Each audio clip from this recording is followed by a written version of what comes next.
Resistance bands versus weights. Which is better for home workouts? She stared at the dumbbells gathering dust in the corner of her bedroom, those heavy, expensive promises she made to herself 6 months ago. They weren't just weights anymore. They were witnesses to every failed attempt at consistency, every burst of motivation that faded before it could take root.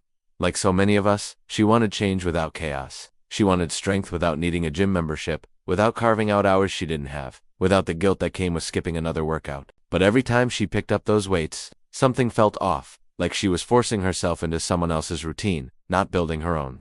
The question wasn't really about equipment, it was about finding something that fit her life, not the other way around. She'd seen the posts, resistance bands, light and portable, wrapped around door handles and bedposts, promising the same results as a full gym setup. Part of her wanted to believe it. Part of her thought it was just another shortcut that wouldn't deliver. But what if there was something she'd been missing all along? What surprised her most wasn't the answer she found, it was realizing she'd been asking the wrong question. When you think about building strength, your mind probably goes straight to iron barbells, dumbbells, the clang of metal in a crowded gym. There's something primal about lifting weight, something that feels real and measurable. You add 5 pounds, then 10, and you can see your progress stacking up in front of you. But here's what most people don't realize. Your muscles don't actually know the difference between lifting a dumbbell and pulling a resistance band. What they respond to is tension, sustained, controlled tension that challenges the fibers to adapt and grow stronger. Researchers at the University of Wisconsin compared resistance band training with traditional weight training over 12 weeks. The results?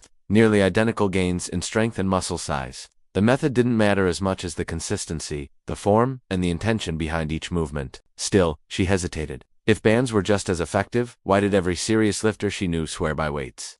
The truth is, both tools have their place, but they challenge your body in subtly different ways. With free weights, resistance is constant and governed by gravity. You lift 20 pounds, and those 20 pounds press down on you the entire time. The hardest part is usually at the beginning of the movement, when inertia is working against you. Once you get momentum, the lift feels slightly easier. Resistance bands, on the other hand, create progressive tension. The more you stretch them, the harder they fight back. This means the peak challenge often comes at the end of the movement, right when your muscle is fully contracted. That's where growth happens. She noticed it the first time she tried a banded squat. At the bottom, the band barely resisted. But as she stood up, the tension grew, forcing her glutes and quads to fire harder at the exact moment they needed to. It felt different, not easier, just more alive, more responsive. But what happened next changed everything. One morning she woke up with a dull ache in her lower back, the kind that makes you second-guess every movement. She'd pushed too hard the day before, chasing numbers instead of listening to her body. The weights had won that round. She thought about skipping her workout entirely, but then she remembered the bands, still tucked in her drawer, light, forgiving, adjustable. Within minutes, she was moving again, not pushing, not proving anything, just moving. The bands let her control the intensity in real time, easing off when her back tightened, increasing tension only when it felt right.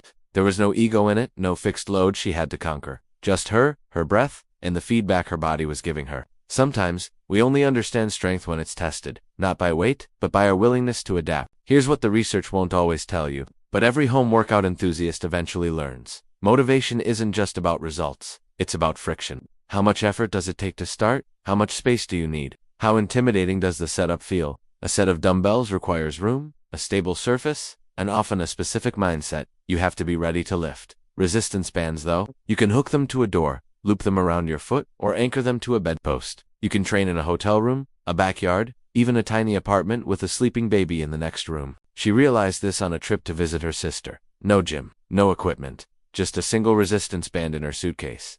She trained anyway, and it didn't feel like compromise. It felt like freedom. What would you do in that moment? Would you skip the workout, or would you adapt? But let's not pretend bands are perfect. They have limits. If your goal is pure maximum strength, the kind that requires you to lift your body weight overhead or deadlift twice, what you weigh free weights will get you there faster.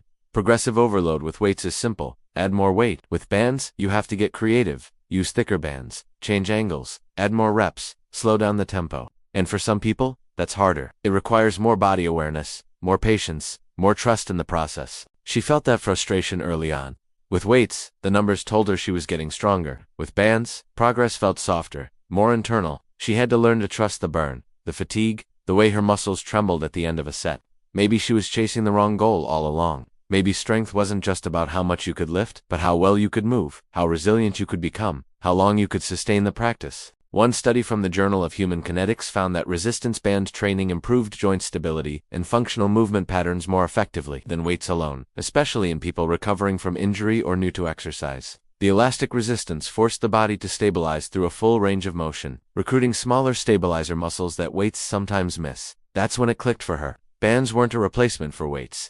They were a different conversation with her body. Weights taught her how to push. Bands taught her how to control. She laughed, realizing progress didn't always look like progress. Some days she missed the clang of metal, the tangible proof of effort. Other days, she loved the quiet simplicity of pulling a band across her chest, feeling her shoulders engage in ways they never had before. So she stopped choosing. She started blending. On days when she felt strong and grounded, she reached for the dumbbells. On days when her body asked for something gentler, or when time was tight, she grabbed the bands. Some workouts combined both a weighted squat, followed by banded glute bridges, layering tension on tension. What surprised me most wasn't just how resistance bands improved my experience with home workouts, but how everything started to feel different once I switched to the right method. I wasn't expecting such a clear change, and honestly, I tested it more than a few times before I figured out what really worked. This isn't a promotion, just sharing real results that made a noticeable difference for me.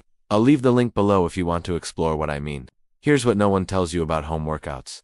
The equipment matters less than the relationship you build with movement itself. You can have the best setup in the world, a full rack, Olympic bars, adjustable dumbbells, every band thickness imaginable, and still quit after 2 weeks if it doesn't fit your life. Or you can have one $30 resistance band and build a practice that lasts years. Because it's simple, it's flexible, and it never demands more than you can give. Somewhere between the failures and the quiet mornings, she found rhythm and peace. Not perfection, not transformation photos that went viral. Just a body that felt more capable, more resilient, more hers. So which is better, resistance bands or weights?